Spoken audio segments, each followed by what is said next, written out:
नमस्कार। आज हम इतिहास के पन्नों को पलट रहे हैं और बात कर रहे हैं कर्नाटक युद्धों की। ये 18वीं सदी के भारत के लिए एक एक बहुत ही अहम मोड़ था। बिल्कुल। हमारे पास जो स्रोत है वो काफी गहराई से बताते हैं कि ये सिर्फ कुछ लड़ाइयां नहीं थी। इन्होंने तो भारत के आने वाले कल की पूरी दिशा ही तय कर दी। हाँ, और हम इन्हीं स्रोतों के जरिए आज ये समझने की कोशिश करेंगे कि कैसे दक्षिण भारत, मतलब आज का जो तमिलनाडु और दक्षिणी आंध्र का तटीय क्षेत्र है, वो ब्रिटिश और फ्रांसीसी ईस्ट इंडिया कंपनियों के बीच एक एक तरह से अखाड़ा बन गया। सही कहा। और ये कंपनियां सिर्फ व्यापार करने वाली कंपनियां नहीं थी। इनके पास अपनी फौजें थीं, अपने किले थे और जाहिर है राजनीतिक इरादे भी थे। तो मतलब ये कोई छोटा मोटा स्थानीय झगड़ा नहीं था, इसका कनेक्शन कहीं और भी था। हाँ हाँ बिल्कुल। यही तो इन युद्धों को जो 1746 से 1763 तक चले खास बनाता है। असल में यूरोप की जो दो बड़ी ताकतें थी ना, ब्रिटेन और फ्रांस, अच्छा। उनकी दुनिया भर में अपना दबदबा बनाने की जो लड़ाई थी, उसी का एक हिस्सा था ये। जैसे यूरोप में कुछ होता, जैसे कौन से युद्ध? जैसे वो ऑस्ट्रियाई उत्तराधिकार का युद्ध हुआ या फिर वो सप्तवर्षीय युद्ध, तो उसका सीधा असर यहाँ भारत में दिखता था। उनकी कंपनियों के बीच तनाव बढ़ जाता, लड़ाई शुरू हो जाती। अच्छा, तो चलिए पहले कर्नाटक युद्ध से शुरू करते हैं, 1744 से 48 वाला। तो अब यूरोप में आग लगी और उसकी तपिश यहाँ महसूस हुई। हाँ बिल्कुल वैसा ही। ऑस्ट्रियाई उत्तराधिकार युद्ध शुरू हुआ और यहाँ भी माहौल एकदम गर्मा गया। पहले तो ब्रिटिश नौसेना ने कुछ फ्रांसीसी जहाज पकड़ लिए। अच्छा। तो जवाब में जो फ्रेंच गवर्नर जनरल था डुप्ले, बड़ा काबिल आदमी था वो, उसने मद्रास पर कब्जा कर लिया। मद्रास अंग्रेजों का एक अहम गढ़ था। लेकिन फिर एक और बात हुई ना, कर्नाटक के नवाब थे अनवरुद्दीन खान। उन्होंने फ्रांसीसियों को रोकने की कोशिश की। हाँ की, पर सेंट थोम की लड़ाई में उनकी काफी बड़ी सेना थी, लेकिन वो मुट्ठी भर फ्रांसीसी सैनिकों से हार गई। हैं? इतनी बड़ी सेना हार गई? हाँ, और ये हार बहुत बहुत अहम थी।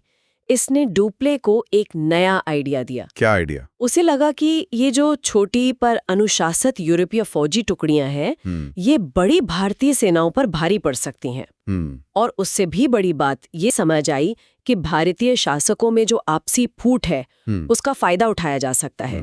मतलब बिना फ्रांस से बड़ी सेना मंगाए भी यहाँ के राजाओं को लड़ाकर या उनका साथ देकर पूरे इलाके पर फ्रांसीसी दबदबा कायम किया जा सकता है। अच्छा, एक तरह से फूट डालो राज करो की शुरुआत कह सकते हैं। बिल्कुल शुरुआती शक्ल थी ये। पर पहला युद्ध तो खत्म हो गया। वो एक्सला चैपल संधि हुई 1748 में और मद्रास भी अंग्रेजों को वापस मिल गया। तो नतीजा क्या निकला? बराबरी। हाँ, कागज पर तो बराबरी ही थी, लेकिन डुप्ले के दिमाग में जो बीज पड़ गया था वो तो पनप रहा था। भले युद्ध का कोई साफ नतीजा नहीं निकला, पर उसकी रणनीति तैयार हो रही थी। तो फिर क्या हुआ? शांति ज्यादा दिन नहीं चली होगी? बिल्कुल नहीं। जैसे ही यूरोप में शांति हुई, यहाँ दूसरा कर्नाटक युद्ध शुरू हो गया, 1749 से 1754 तक। पर इस बार थोड़ा अलग तरीके से। अलग कैसे? इस बार कंपनियां सीधे सीधे नहीं लड़ रही थी, वो प्रॉक्सी वॉर लड़ रही थी। प्रॉक्सी वॉर मतलब वे सीधे आपस में भिड़ने के बजाय यहाँ के जो स्थानीय शासक थे, गद्दी के दावेदार थे, उनको सपोर्ट कर रहे थे। एक तरह से उनके कंधे पर रखकर बंदूक चला रहे थे। अच्छा, कहाँ पर? हैदराबाद और कर्नाटक दोनों जगहों पर नवाब बनने के लिए दावेदार खड़े हो गए। तो फ्रांसीसियों ने एक गुट का पकड़ लिया, मुजफ्फर जंग और चंदा साहिब, और अंग्रेजों ने दूसरे गुट को, नासिर जंग और मोहम्मद अली। और यहीं एंट्री होती है रॉबर्ट क्लाइव की, वो आर्कॉट वाली कहानी। हाँ, वही मशहूर घेराबंदी, जब फ्रांसीसियों और चंदा साहिब त्रिचनोपोली में मोहम्मद अली को घेर कर बैठे थे, जो अंग्रेजों का आदमी था। अब क्लाइव ने, जो उस समय एक क्लर्क से फौजी अफसर बना ही था, एक बड़ा खतरनाक दांव खेला। सिर्फ कुछ 100 सिपाही लेकर कर्नाटक की राजधानी आर्कट पर हमला कर दिया और कब्जा कर लिया। कमाल है। और फिर 53 दिन तक दुश्मन की भारी फौज का घेरा झेलता रहा। ये क्लाइव की हिम्मत और समझदारी थी जिसने पूरी बाजी ही पलट दी। तो फिर इस दूसरे युद्ध का अंत कैसे हुआ? डुप्ले की रणनीति फेल हो गई। हाँ, क्लाइव की कामयाबी और इस प्रॉक्सी वॉर में बढ़ते खर्च से फ्रांसीसी सरकार परेशान हो गई। उन्होंने डुप्ले को वापस फ्रांस बुला लिया। अच्छा, डुप्ले को वापस बुला लिया। हाँ, फिर पांडिचेरी की एक संधि हुई 1755 में। उसमें दोनों कंपनियों ने वादा किया कि वो भारतीय रियासतों के झगड़ों में नहीं पड़ेंगे। हालांकि ये वादा ज्यादा टिका नहीं। और नवाब कौन बना? मोहम्मद अली अंग्रेजों की मदद से कर्नाटक के नवाब बन गए। ठीक है, तो ये 2 युद्ध हो गए। अब आता है तीसरा और आखिरी कर्नाटक युद्ध, 1756 से 1763 तक। इसकी वजह क्या थी? फिर यूरोप, बिल्कुल, यूरोप में फिर से लड़ाई छिड़ गई, सप्तवर्षीय युद्ध। और इसका असर सीधे भारत पर पड़ा। इस बार क्या हुआ? इस बार लड़ाई और बड़ी थी। क्लाइव ने बंगाल में फ्रांसीसी बस्ती चंद्रनगर पर कब्जा कर लिया। फ्रांस ने जवाब में काउंट डी लाली को एक बड़ी सेना के साथ भेजा। लाली? उसने आते ही कुछ किया? हाँ, लाली ने आते ही फोर्ट सेंट डेविड जीत लिया, जो अंग्रेजों का एक मजबूत किला था। लेकिन वो मद्रास की घेराबंदी में कामयाब नहीं हो पाया। लेकिन असली फैसला तो वनडेवाश की लड़ाई में हुआ ना, 1760 में। हाँ बिल्कुल, वो निर्णायक लड़ाई थी। सर आयरकूट के नेतृत्व में अंग्रेजों ने लाली की सेना को बुरी तरह हराया। फ्रांसीसी जनरल बुसी को तो बंदी ही बना लिया गया। इसके बाद तो फ्रांसीसियों के पैरों खड़ गए।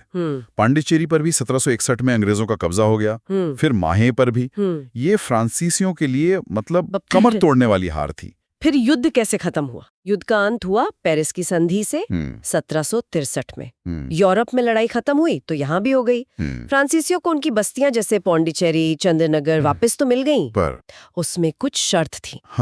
शर्त ये थी कि वो अब सिर्फ व्यापारी बनकर रहेंगे, अपनी बस्तियों की किलेबंदी नहीं कर सकते, न ही सेना रख सकते हैं। तो भारत में एक फ्रांसीसी साम्राज्य बनाने का जो सपना डुप्ले ने देखा था, वो पूरी तरह खत्म हो गया। तो अगर हम इन तीनों कर्नाटक युद्धों का सार निकालें, तो क्या कहेंगे, इसका सबसे बड़ा नतीजा क्या रहा?